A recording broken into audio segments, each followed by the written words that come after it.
Kayo po ba mga bossing ko ay may problema tungkol sa usapin ng buhay pag-ibig? O kaya po kayo po ay sinuswerte pero ito ay patikim lamang at gusto niyo po na magtagal ang inyo pong swerte.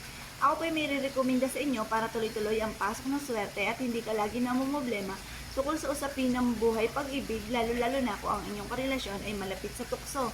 Kaya mainam mga bossing ko na meron kayong black packs mga bossing upang sa ganon ang inyong karelasyon ay hindi maging malapit sa tukso, hindi lapitan ng tukso at yan po mga bossing ko ay magtuloy-tuloy ang pasok ng swerte po sa inyo.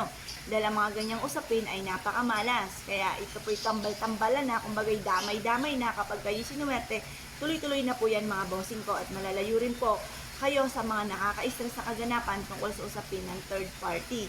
Ngayon po mga bossing, kung kayo po ay naniniwala at nais po na mag-avail po sa amin dahil lahat ng aming mga pampaswerte ay pinapahiram po ng langis at araw-araw po ito na